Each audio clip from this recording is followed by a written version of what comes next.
CBS 46 News at 4 starts now.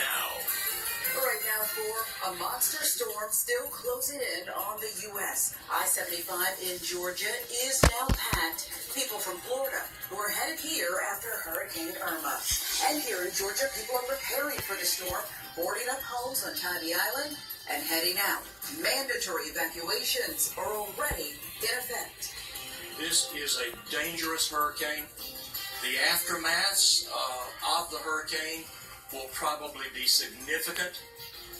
Significant indeed. Good afternoon and thanks for joining us. I'm Sharon Reed. And I'm Ben Swan. Governor Nathan Deal with a strong warning about this hurricane.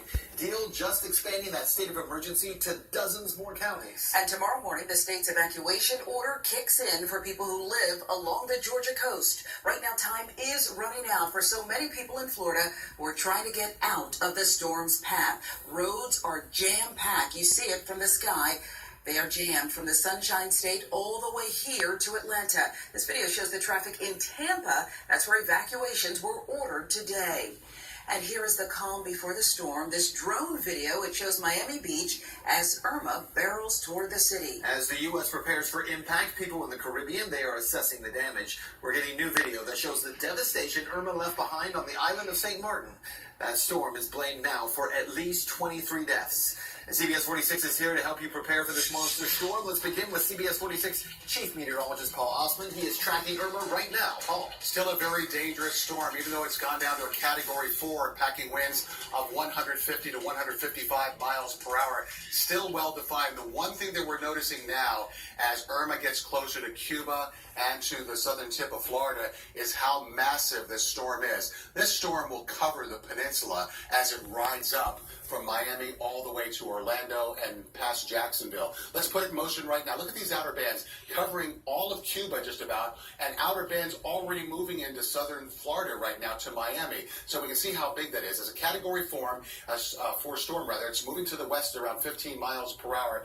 Remember I told you about that northerly trek? It will take a northerly trek later tonight and expected to make landfall on the southern tip. You don't want to be on the east side, but that's where Miami will be. Fort Lauderdale, Fort Pierce, West Palm Beach, Ormond Beach, Daytona Beach. This is by Sunday morning. But keep in mind, these outer bands are going to extend hundreds of miles from the center of the storm. So places like Orlando could be any high winds and rain before it even makes landfall on Sunday morning. So Saturday is a critical day, certainly Sunday, as it rides up the peninsula.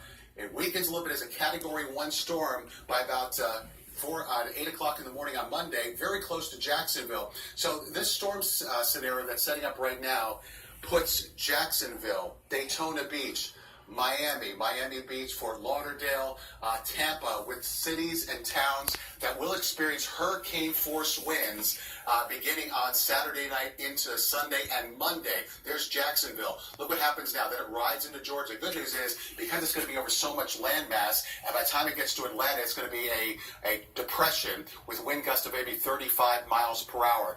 Our window probably Monday night into Tuesday morning with a lot of rain, possibly wind gusts maybe up to 40 miles per hour. So that's what we have right now. This track is changing every bit in the last few hours or so. So you got to stay tuned to get the latest. I just want to show you the spaghetti miles very quick. And you see they keep riding it up mostly on the southwestern, but still right over the peninsula into Jacksonville. And no matter what angle you take, it all leads to Atlanta. We'll talk more about that and also the weekend ahead in less than 10 minutes. All right, Paul.